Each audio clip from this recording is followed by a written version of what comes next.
ભાવનગરમાં કચરાના ઢગલામાંથી મળી 500ના દરની નકલી નોટ. એસઓજીની ટીમ દોડતી થઈ. ગુજરાતના ભાવનગરના રસ્તા પર 500 રૂપિયાની નકલી નોટ રજળતી જોવા મળી હતી. ભાવનગરના નવાપરા વિસ્તારમાંથી રોયલ કોમ્પ્લેક્સની પાછળની સાઈડથી કચરાના ઢગલા પાસે 500 રૂપિયાની નકલી નોટનો જથ્થો રસ્તા પર રજળતો જોવા મળ્યો હતો. પહેલી નજરે જોતા કોઈ પણ વ્યક્તિ આ નોટને અસલી સમજી બેસે તેવી જ દેખાતી હતી. જોકે રસ્તા પરથી આટલી બધી રજળતી નોટો જોઈને લોકો પણ ચોંકી ગયા હતા. રસ્તા પર રજળતી નકલી નોટોને લઈને ભાવનગર પોલીસે હાલ તપાસ શરૂ કરી છે. શું હતી સમગ્ર ઘટના?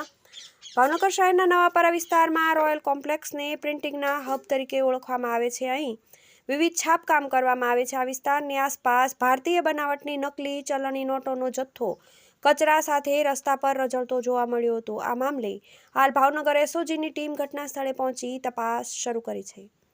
રસ્તા પર રજળતી આ નોટ ક્યાંથી આવી? હુબહુ અસલ દેખાતી એવી નકલી ચલણી નોટનું છાપકામ ક્યાંથી અને કોના દ્વારા કરવામાં આવ્યું હતું? મહારાષ્ટ્રમાં નકલી નોટો સાથે પકડાયો હતો ભાવનગરનો યુવક.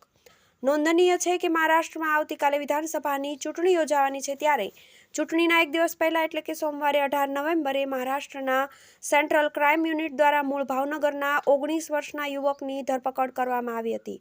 19 વર્ષનો મૂળ ભાવનગરનો રહેવાસી આર્યન જાંબુચા પાસેથી 500 રૂપિયાની 10,352ની નકલી ચલણી નોટ મળી આવી હતી. આર્યન પકડાયો તેના બીજા જ દિવસે ભાવનગરમાં રસ્તે 500 રૂપિયાની નકલી નોટો રજળતા પ્રશ્ન થઈ રહ્યો છે કે શું ભાવનગર અને મહારાષ્ટ્ર વચ્ચે આ નકલી નોટો વચ્ચે કંઈ કનેક્શન હશે?